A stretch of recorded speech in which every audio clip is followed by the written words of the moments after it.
I love Assassin's Creed. I know that's a very controversial thing to say these days, but it's true. Even through all its many hiccups, I retain a deep passion for this franchise that simply won't disappear from my heart. And though I felt like I knew this series inside and out, having played almost every main game since Assassin's Creed 2, I had never played the game that started it. After almost 15 years of playing these games, I finally dove in. And nothing, absolutely nothing could have prepared me for it. After finally playing it, I believe this game is genius. And totally unique. No other game in the series has such a laser-focused narrative, is as philosophically stimulating, or has used the dichotomy of a historical setting and the modern day in logical tandem as much as Assassin's Creed 1 did. Though it's a far cry from having a mass appeal or being a flawless masterpiece, it is these very things that make this game so special, even past its obvious limitations. This is Assassin's Creed in its purest form. It has never been replicated since, and it never could be. Here's why.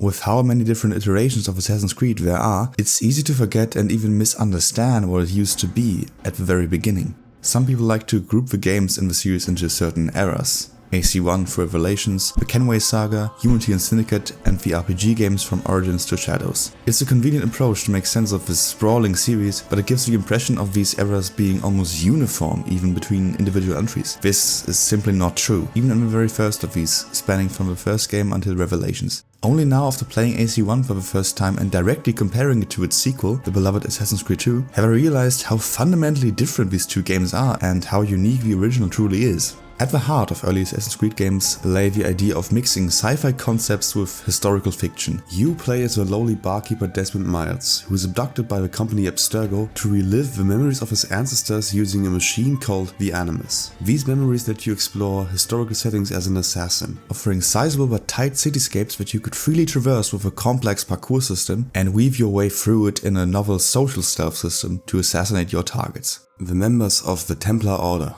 These words all apply to the first 4 to 5 games in the series. There is, however, a key element that was abandoned after the first game, only becoming core to the experience again in Revelations and Black Flag. What is that, you might ask? Just one simple thing. The very thing the name of the series stands for, the Assassin's Creed. The tenets of the creed, their philosophical underpinnings and implications that lie at the heart of your gameplay actions. In Assassin's Creed 1 you play as Altair, an assassin who is disgraced after a mission goes wrong. He was arrogant, dismissed the killing of an innocent man, risked the life of a fellow assassin and exposed the Brotherhood. To redeem himself, his mentor and master Al-Mualim sends him on a mission to kill 9 men and relearn what it means to follow the creed of the assassins.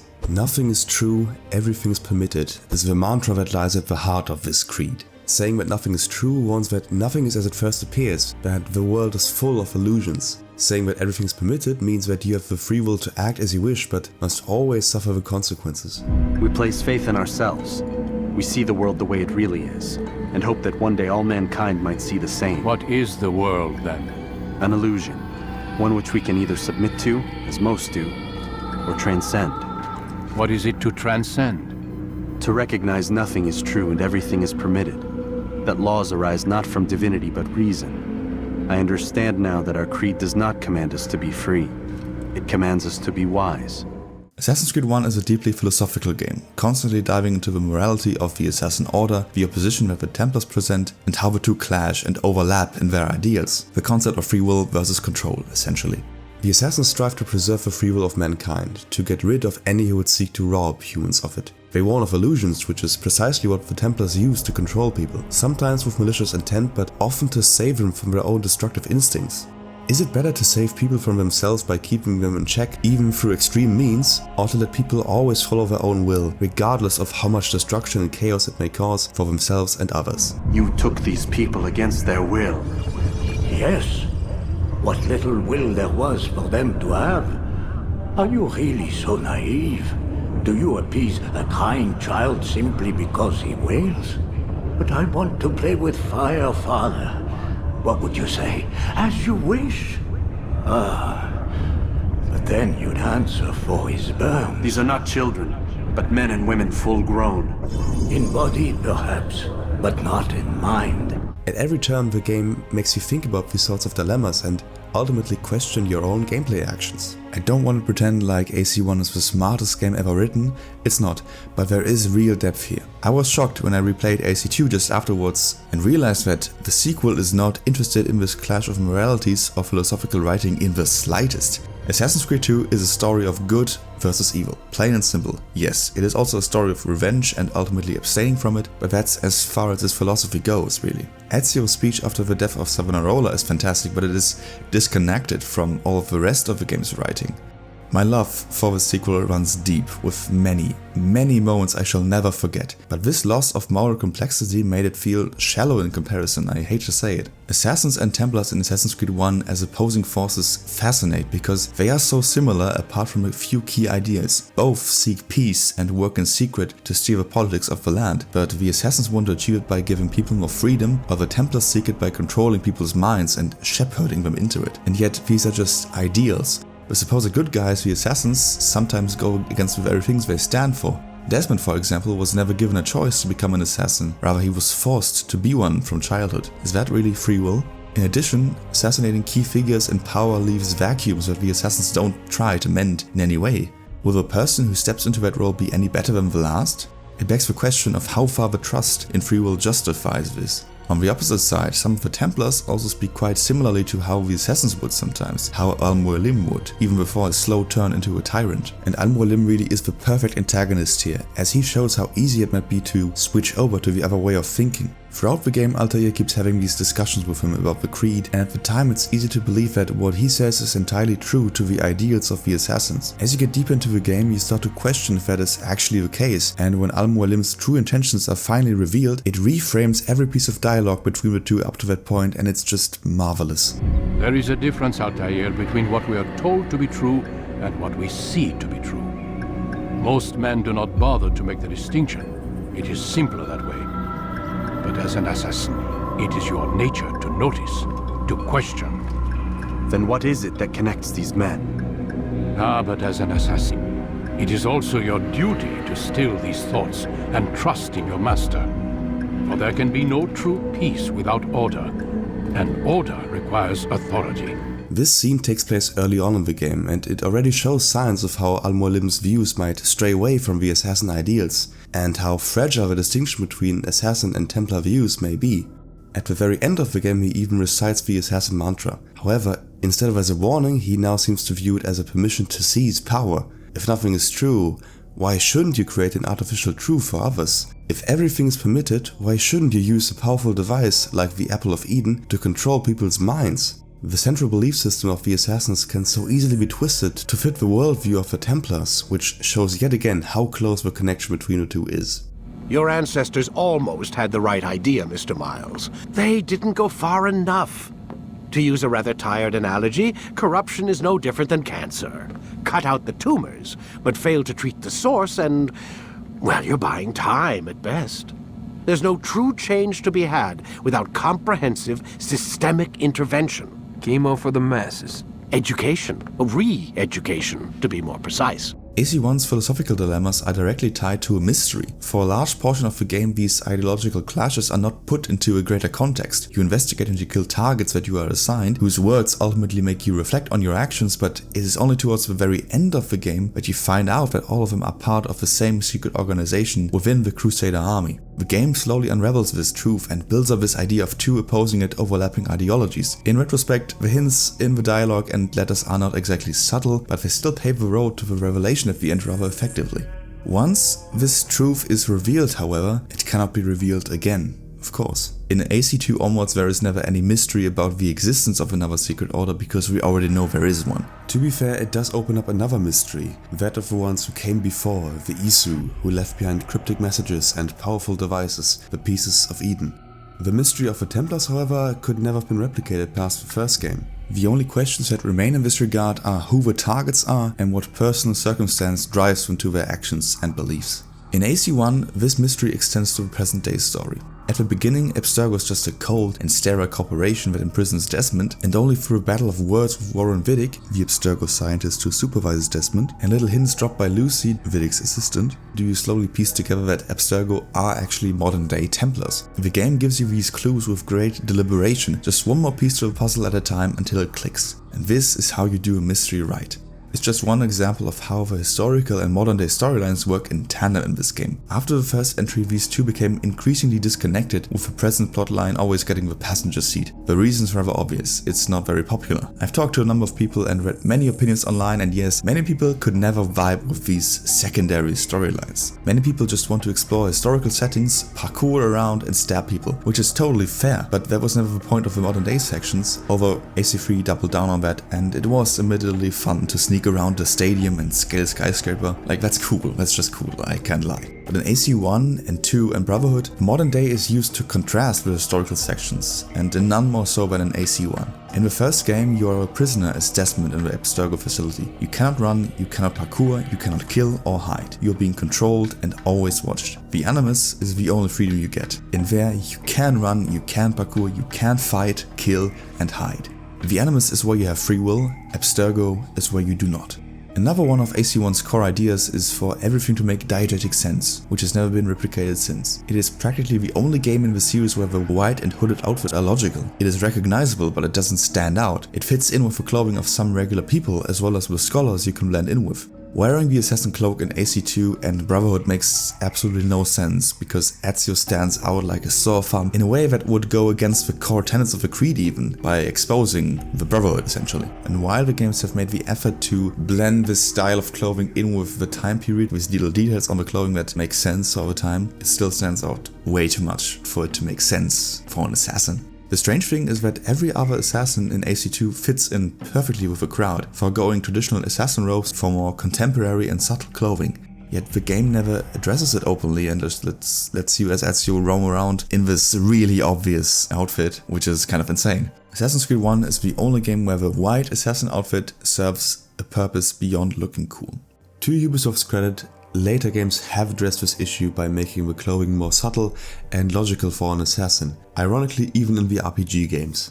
And this commitment to a diegetic sense in AC1 extends to other areas of the game. For example, the Animus justifies the digital look of the HUD and electronic sound effects. Also, having to experience memories in sequence to comprehend them is justified as well by showing how glitched the target memory would be if they tried accessing it directly. In reality, memory isn't really linear, but the game makes it work. There is, however, one aspect which has remained ambiguous and messy from the start of the series, until now. Are we reliving memories or experiencing a simulation of them?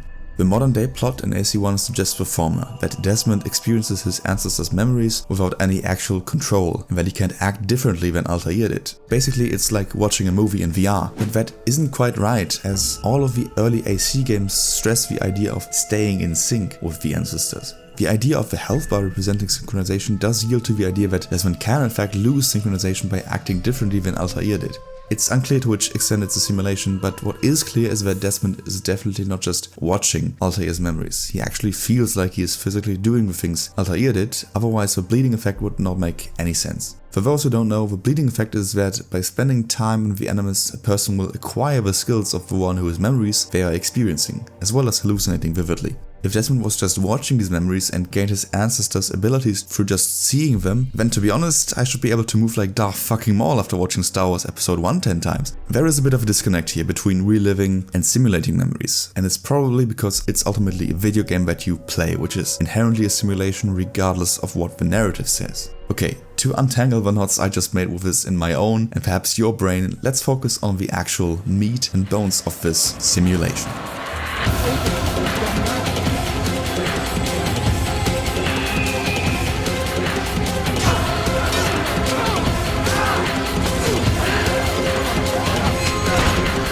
I wanted to make this video mainly because of the narrative, but there's plenty to discuss in regards to the gameplay of Assassin's Creed 1, the traversal, the mission design and the combat. And what better place is there to start than with what used to be the landmark feature of the series, parkour.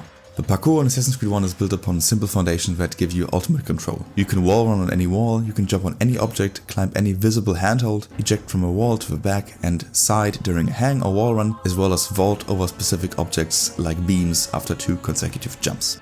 All of these movements require specific inputs that will punish any and all mistakes, which makes it very thrilling to play. What seems like a simple system at first is quite complex in motion, and the skill ceiling is high. Looking at beginner level gameplay versus all the advanced parkour runs you can find on YouTube is a difference of night and day. As the old phrase goes, it's easy to pick up, hard to master. The first few sequels have mostly just improved the system by making it faster and adding new ways to move around. These additions certainly elevate the system that AC1 introduced, but the core of it was already there in the first game, and that is simply impressive because it is arguably the most functional system in the entire series. There is even one cool feature which was simply removed after the first game and only brought back recently in the Ezio games via mods: vaulting.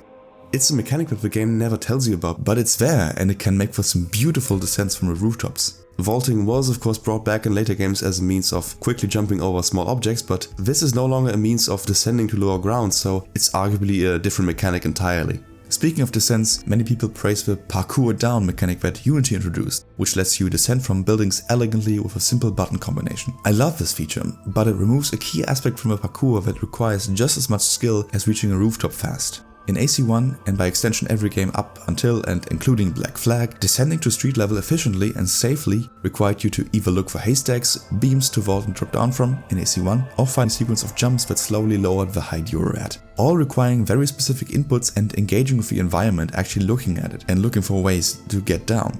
A common term that people in the AC parkour community throw around is button discipline. Every move in the early Assassin's Creed games is tied to either low or high profile, which represent 2 entirely different states of movement. In low profile you can't jump or do anything risky, making every movement safe. In high profile you can run at a decent speed, quickly drop down to lower ground, and with an additional button press sprint at full speed, jump as well as eject from walls.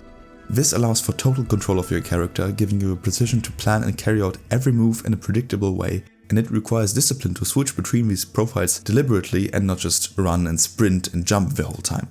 This is something that all early AC games can be and are praised for, yet it should be remarked that these fundamentals were in place from the very first game and only refined later on. Additionally, parkour mechanics would have little worth if the space you traversed didn't work in their favor. This is why the modern AC games struggle with this. In AC1's cityscapes are tailor-made for the system with its tight streets and parkour opportunities everywhere. The importance of these spaces to make the system work is illustrated by AC2. While the system there is mostly the same, improved in some ways, it struck me on my recent playthrough that buildings were split up by wide streets over time, with fewer ways to get across. I would stress that AC2 is far from an example of bad parkour, but it dawned on me that the streets of Damascus, Jerusalem and Acre in AC1 are the lock to the key that is the movement system. Even AC2, one of the best games for parkour out there, already showed symptoms of what Syndicate and the later games epitomized. A good parkour system demands narrow streets and a multitude of opportunities. Opportunity is what an assassin needs. One chance to strike at their target. Assassin's Creed 1's missions are all about finding these opportunities, and the only game in the series that lets you live out the job of an assassin the same way. It's divided into exactly 9 parts. 9 targets that you need to find and eliminate. So how do you find these enigmatic people? Every time you enter one of the 3 cities, you're starting from scratch and follow a rhythm. Climb and synchronize with viewpoints, which reveals 1 or 2 investigation missions, which you then have to do in order to find out more about your targets. You do a required amount of these, or all of them if you wish, which lets you access the mission where you kill your target. That's the game. Simple, right? Repetitive, right? That's the common critique you'll find about this game. It's monotonous structure. But let us look at this in more detail. What do these investigation missions entail? There are a few types of these: eavesdropping, stealing, interrogating orators, collecting flags. Okay, let's ignore the last one because it's stupid. There are a few more types of missions, but they are unremarkable and I wouldn't count them as investigation missions, even though the game does. All the actual investigation missions typically involve you listening to either a dialogue or monologue that vaguely relates to your target or what they are doing. In the case of eavesdropping, that's it. In the steal missions you, steal an item from one of the speakers, and in interrogation missions you follow the orator to a secluded place before beating them up and forcing the truth out of them. This formula never changes, and I admit that it seems like a prototype that could easily outstay its welcome. I would defend it, however, for two main reasons. For one, the writing. All of these dialogues are interesting, they give the people of the cities some personality, and more importantly, they give you hints at who your target is exactly, building up the mystery and making the eventual confrontation feel meaningful. It's only wine. Some can be fickle in their faith. Your holy book says something on the subject, I believe. Leave them that they may eat and enjoy themselves, and that hope may beguile them. The other reason is that these missions make sense for an assassin to do, to gain as much information on their target as possible. While the execution of this idea may require a lot more variety than AC1 offers, the structure enables the ultimate assassin fantasy and is just right for the length of this game at about 10 to 12 hours. The Hitman series has arguably perfected this kind of structure in its most recent trilogy by giving you a big map of opportunities dotted around it for taking down your target. AC1 is much less freeform in its approach, but it scores with its writing. The investigation structure was dropped immediately in AC2 onwards, favoring set-piece missions driven by the story over actual investigations. Which is really cool, don't get me wrong, but it's a completely different structure. Unity and Syndicate brought these Hitman-esque missions back to the series, giving you a lot more freedom in the actual assassination than AC1 did. It was a wonderful foundation that was, of course, dropped immediately. However, from what I've heard, Mirage at least harkens right back to the original game and its mission structure, even though it doesn't really evolve in any meaningful way. A little side note here, despite giving you some freedom regarding the order in which you can hunt down your targets, the missions are still divided into so-called memory blocks, so the story keeps moving forward after every few targets. In Mirage, this is apparently not the case. Most of the targets can be killed in any order, and so the story can't truly move forward until you've taken them all down. There doesn't seem to be any sense of urgency or narrative progression there. In AC1, on the other hand, you do feel the tension rising, as your targets know of your previous deeds and behave accordingly. This does wonders for the believability of the world. But let's zoom in again on the actual missions. The structure of the investigation missions in AC1 is not perfect, as it lacks gameplay variety or anything at all to break it up and surprise you. And yet actually listening to the characters speak, reading through the letters you steal from them, and acquiring maps of guard position is where it strikes gold in a way that Unity and Syndicate did not, despite the greater freedom it provides. The highlights are of course the actual assassination missions though, and these do provide plenty of surprise and variety. They always follow a similar formula of entering an area of a cutscene or observing an event that the target is a part of, then finding a way to get close and assassinate them, listening to their confession as they breathe their final breath, and then get out of there as fast as you can, shaking off guards and going into hiding.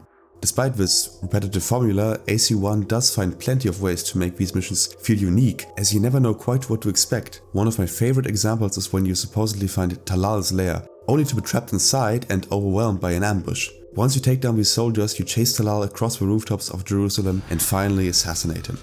Another mission sees you infiltrating the party of Abul Nukut, the merchant king of Damascus. It turns out that he poisoned the wine, and while all his guests are dying as chaos ensues, you lose the cover of the crowd and have to find another way to assassinate him on his balcony. All 9 of the game's assassinations offer similar exciting scenarios and are some of the best parts of the experience. The investigations that precede them may lack this variety, but they build up these major missions so effectively, and the assassin fantasy just wouldn't be the same without them. A crucial element of this game that technically sits at the sideline of this fantasy and yet takes up a considerable chunk of the gameplay is what you do when all other means fail. To fight head on and in plain sight. In AC1 you have 2 melee weapons, a sword and a dagger. You can attack with light and heavy attacks, block, grab and dodge. A staple of early AC combat are the counter kills, which allow you to immediately kill an enemy upon countering their attack. In AC1 the timing for these is tight, making it ever so rewarding to pull them off. In every game until AC4, this ability became easier and easier to execute to the point where it took essentially no precision at all. There is another kind of attack that was simplified in the sequels. AC1 has so-called combo kills, where with the right timing you can immediately dispatch an enemy in 2 precise hits. This is immensely satisfying to pull off.